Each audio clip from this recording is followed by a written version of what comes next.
Thank you so much. Good morning, ladies and gentlemen.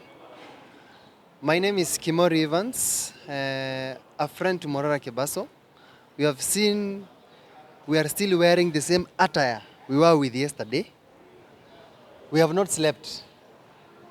It has been chase here and there from DCI headquarters to Kamkunji to everywhere. It has been a very, very long journey yesterday night. This was to ensure that MORARA KEBASO is within the police cells, not anywhere that we don't know. It has been a long journey, but finally, MORARA KEBASO is here. He has just been brought by the DCI so that he can be able to face the judiciary. Na tutaweka mawakili, tutaweka wananchi, watuelezee kenye wanaitisha kwa MORARA KEBASO. The only crime MORARA KEBASO has done is to show the citizens of this country that the projects have stalled. I can tell you now, sasa ndio siasa imeanza.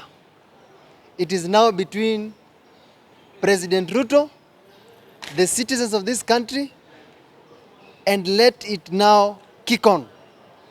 Sasa siasa ndio imeanza. We cannot relent and see a country that has a constitution. A constitution in chapter 4, it's very clear, the Bill of Rights. If you cannot respect the Bill of Rights, Mr. President, why are you abducting a young man who is in his 20s? He is even younger than Shalin Ruto. Younger, way younger. But he's an intellectual who has decided to have the truth be told. This young man, why are you just arresting this man who has small children, the age of your grandchildren? Mr. President, please respect the citizens of this country and let us have a well-organized country.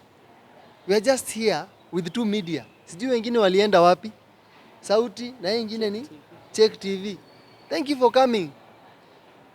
In fact, us as the citizens of this country, if the media is going to stand with us, we will stand with you.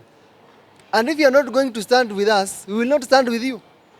So mimi nawaomba wananchi wa Kenya, ni jukumu lenu kusimama, kuweza kuongea, mmoja wenu akishikwa. Today it might be me. The next day, it is you.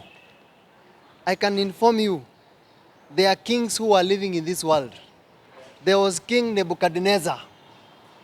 There are kings who have been living in this world. There was Mobutu Sese Seko. Where are they right now? Mr. President, eh? And I want to talk to the bishops. If you can speak to the president, tell him the young generation are calling for a clarion call that we need a paradigm shift. Na kuna wenye wanajiita the opposition, sijui wanajiita nini. Where is the political sect? When MORARA KEBASO was abducted, no one has stated anything. Eh? The political sect, where are they? Huh? Mnaongea tu Waititu wameshikwa. Kwani KEBASO sio kiongozi? He's not an activist, he's a leader. Not a lesser leader. He's not a lesser leader. He's just that he is young. So we have the freedom of expression. We are standing here at the epicenter, at the corridors of Judiciary. We will not move an inch. They will bring the documents which they are alleging that MORARA KEBASO made false allegation against the president. So it is MORARA KEBASO versus the president. This is very wrong. And if the life of MORARA KEBASO or any of us who is here is touched, we will blame rightfully the president of this nation. At the constitutional level, he is supposed to protect us. And we are coming with respect. We know what we know.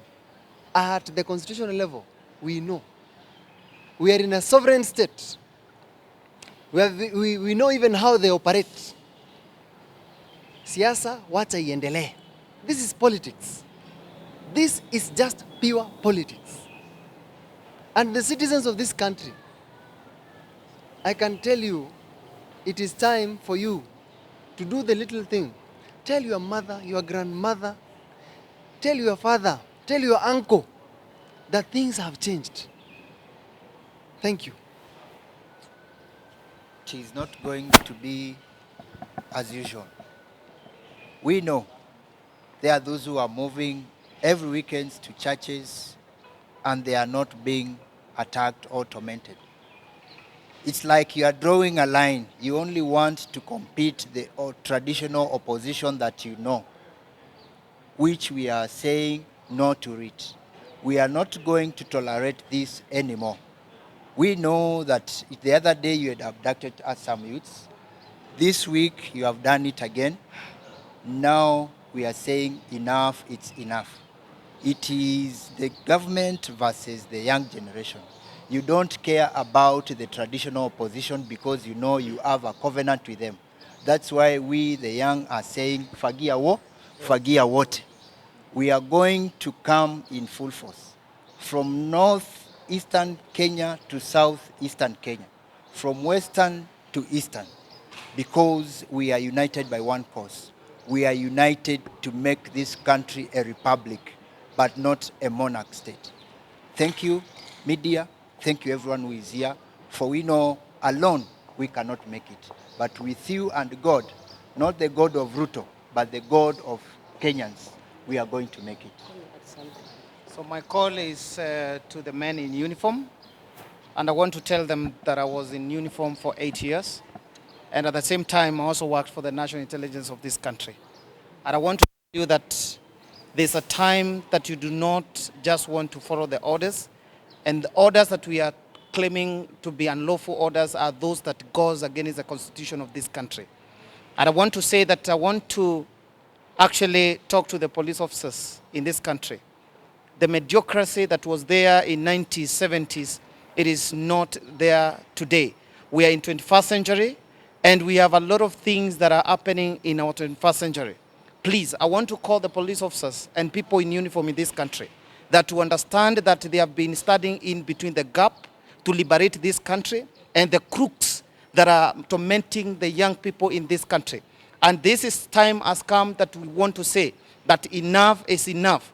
Whoever is going to touch any of the persons that are advocating for the goodwill of this country, we are going to gang up together, all of us, to make sure that we liberate this country. And I want to tell Mr. President, if you're not equally to this event of KEBASO MORARA, that you are not involved in this, then there are people who are reducing you to be a very, I have no wants to that they are reducing you to just be dealing with the issues that are not even important in this country. Instead of congratulating a young man who is exposing project that was purported to be done in this country, your job and the jobs of your people that are working, the yes men in your offices, their work is to make sure that they torment young people in this country. And I want to say this, that we are standing firm and we are standing strong and we are not relenting.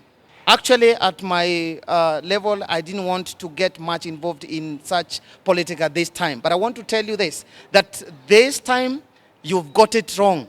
That we are not going to get it, we are not going back. We are not going to relent as young people in this country. We want to make sure that we are liberating this country from the culprits and people who are actually abducting. You promise Kenyans that you're not going to abduct people. You promise Kenyans that you're not going to have extrajudicial killings in this country. But what are we seeing for the last 1 year and something? It is not even 2 years. And you're expecting us to give you a second term so that you do what? You kill all of us? It is not possible. But I want to tell you, Mr. President Ruto, that time has come for you to sit down and reason and think that this is not the old days. This is not the dark days. That where everybody would... I've seen today, this morning, a young person trying to take some videos. We're in 21st century, where everything, media is the key instrument to make sure that every person gets credible information. Today, we're not even seeing the the national media here. And I want to tell the media stations in this country that if you are still being used as a tool to curtail freedom of expression in this country, then your days are numbers. We are going to have our own media stations that will going to propagate what we need as young people in this country. Therefore, tafadhali, wacha tuheshimiane. Na kama mtaki tuheshimiane, tutafanya mpaka heshimiane. And for the police officers, again, I want to call upon you that please stop all the time standing between us and the people who want to liberate this country. If somebody is telling you and giving you unlawful command, say no and do not follow unlawful command in this country. And for any police officers who is going to lose job for whatever reason, for standing firm, not following unlawful command, we are going also to stand with them. So, ladies and gentlemen, the media that has come today, we want to say thank you for coming. And this time round, we want to make sure that this government of the day, I would call them that I don't think they should stand the time of 3 years. 3 years is long enough time. Because what we are seeing today is things that are very minimal to this country. Instead of working for Kenyans, their work is to just have, you know, who took yacht, who is taking what, who is taking that. Please, let us be vigilant as young people. Let us be vigilant.